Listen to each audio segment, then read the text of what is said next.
세계 일주 동화 동생을 찾아서 이태리편.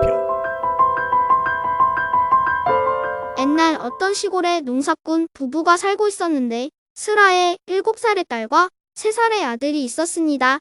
아버지와 어머니는 아침 해가 헌할 때 호미와 괭이를 들고 밖에 나가서 온종일 땀나는 일을 하시다가 저녁별이 석양하늘에 반짝일 때야 돌아오시는 것이 날마다 하시는 일이었습니다. 아버지와 어머니는 언제든지 밖으로 일하러 나가실 때에는 반드시 7살 먹은 딸을 불러서 마리아, 오늘도 밖에 나가지 말고 어린 동생을 잘 보아주어라. 하시며 일러주었습니다. 그러면 마리는 네, 아버지 어머니 말씀대로 잘 돌볼 터이니 어서 다녀오세요.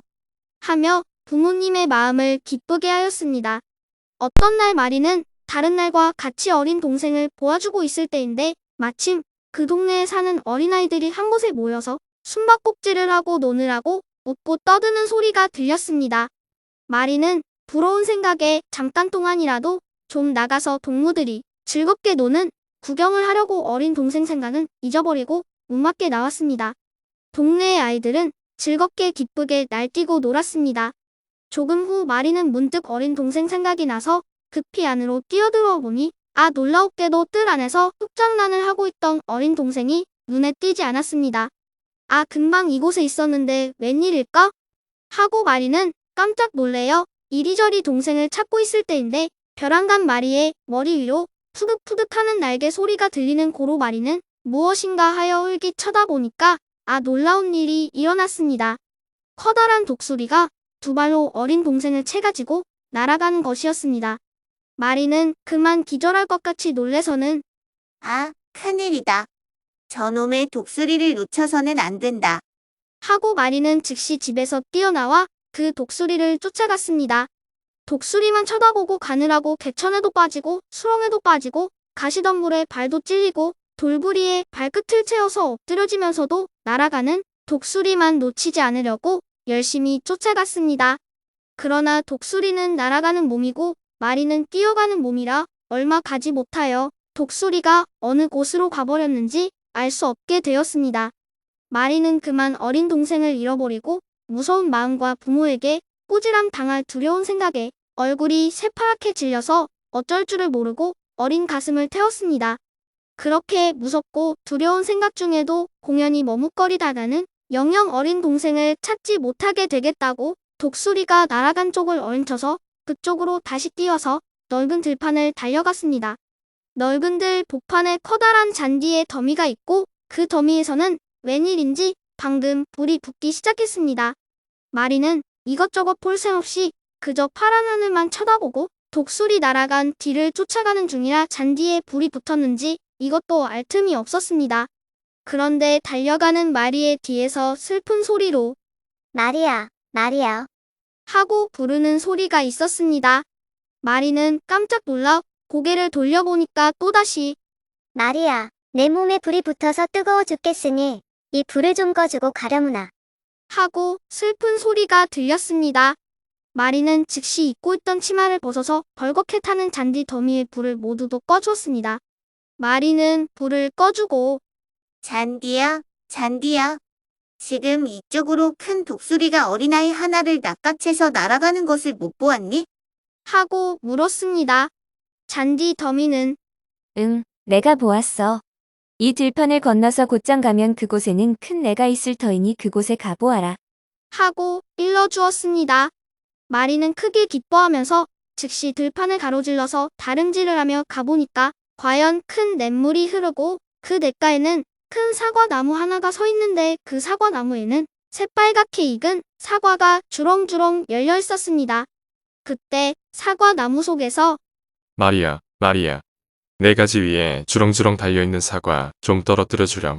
사과가 어떻게나 많이 달렸는지 무거워서 견딜 수가 없구나. 하는 소리가 들렸습니다.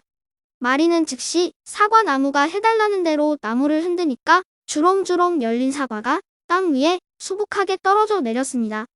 사과가 모두 떨어지니까 사과나무는 기뻐하면서 오, 마리아. 참 고맙다. 사과가 다 떨어지니까 한결 살 것 같다. 그런데 마리아 너는 독수리를 쫓아서 여기까지 왔지. 자, 내가 가르쳐주는 대로만 해라. 이 앞에 흘러가는 냇물의 줄기를 따라 거슬러 올라가다 보면 바싹 마른 말 한 마리가 있을 것이다. 그 말에게 독수리가 어느 곳에 사는지 물어보아라. 그러면 내 동생을 찾을 수 있을 것이다. 하고 친절히 일러주었습니다. 마리는 사과나무가 일러주는 대로 물줄기를 거슬러 올라가니까 과연 말라빠진 말 한 필이 서 있었습니다. 마리는 반가워서 급히 마라, 마라. 내 동생을 채 가지고 날아간 독수리의 집이 어딘지 제발 좀 가르쳐 주렴. 하니까 말은 응? 그 독수리가 사는 집 말이냐? 이 냇물이 흘러내려오는 꼭대기에 큰 바위가 하나 있는데 그 바위 가운데 큰 구멍이 하나 뚫려 있단다. 그 구멍 속으로 들어가면 그곳에는 마귀 할멈이 사는 집이 있느니라. 그 집안에 내 동생이 잡혀서 이제 저녁이 되면 그 마귀 할멈이 내 동생을 저녁밥으로 잡아먹으려 한다더라. 하고 일러주었습니다. 아, 정말 고맙고 고마워. 하고 즉시 냇물을 거슬러 올라가니까 과연 거기에는 커다란 바위가 하나 있고 그 바위 복판에는 큰 구멍이 하나 있었습니다. 마리는 즉시 그 구멍 속으로 들어갔습니다. 그 구멍 안으로 얼마를 들어가니까 그곳에는 아주 아름답게 꾸며놓은 뜰이 있고 그 뜰 옆에는 훌륭하게 지어놓은 조그만 집이 한 채 있는데 그 집은 이상도하게 케이크로 만든 집이었습니다. 담장은 밝은색의 케이크로 쌓고 지붕은 검은색의 케이크로 덮고 유리창은 사탕으로 만든 집이었습니다. 마리는 급히 그 집 앞에 이르러 유리창 속으로 안을 가만히 들여다보았습니다. 안에는 맨 장난감으로 세간을 만들어 놓았는데 그 가운데에는 아 반가운 일이 올시다. 마리의 동생이 장난감을 가지고 조금만 있으면 마귀에게 붙들려 죽을 것도 모르고 방긋방긋 웃으며 놀고 있었습니다. 마리는 기꺼운 마음에 그냥 덮어놓고 뛰어들어가 어린 동생을 들쳐안고 급히 뛰어나와서 오던 길로 다름질을 하였습니다. 조금 후 마귀 할멈이 들어와 보니까 저녁에 잡아먹으려고 잡아온 어린아이가 간 곳이 없는 고로 마귀 할멈은 깜짝 놀래어 급히 독수리를 불러서 너 이 길로 급히 나가서 잃어버린 아이를 도로 찾아와야지. 그렇지 않으면 너를 잡아서 8조각으로 찢어서 저녁밥으로 먹을 터이다. 하고 소리를 질렀습니다. 독수리는 어린아이를 잡아오지 못하면 자기가 죽을 터이니까 눈방울을 무섭게 뜨고 마리의 간 곳으로 쫓아 나왔습니다. 마리는 독수리에게 잡히지 않으려고 힘이 있는 대로 다름질을 하였지만 빠르게 쫓아오는 독수리를 당할 수는 없었습니다. 얼마 가지 못하여 거에 붙잡히게 되었는데 마침 사과나무 있는 곳까지 쫓겨왔습니다. 마리는 급히 사과나무야, 나를 좀 숨겨주렴. 하고 청하니까 사과나무는 오, 숨겨주고 말고 아까 내 가지 위에 사과를 떨어뜨려준 은혜로 너를 숨겨주마. 하고 즉시 나무 잎새 속에다 마리를 숨겨주었습니다. 독수리는 그런 줄은 모르고 딴 곳으로 자꾸 날아갔습니다. 마리는 다시 사과나무에서 뛰어나와서 또 다름질을 하였습니다. 그러나 아직도 집은 멀었는데 독수리는 어느 틈에 보았는지 다시 마리의 뒤를 쏜살같이 쫓아왔습니다. 그래서 마리는 또다시 거에 붙잡히게 될 때에 넓은 뜰 복판에 있는 잔디 더미에게 와서 급한 소리로 잔디야, 잔디야. 나를 좀 숨겨주렴. 하니까 잔디 더미는 오, 숨겨주고 말고. 내가 아까 내 몸에 불 붙는 것을 꺼준 은희로 숨겨주고 말고. 하면서 마리를 잔디 더미에다 숨겨주었습니다. 독수리는 여전히 알지 못하고 그냥 멀리 날아가 버렸습니다. 그러는 동안에 어느덧 해가 져서 차차 캄캄해지니까 그 사나운 독수리도 앞을 볼 수 없어서 어쩔 수 없이 가버렸습니다. 마리는 그제야 안심하고 무사히 집에 돌아왔습니다.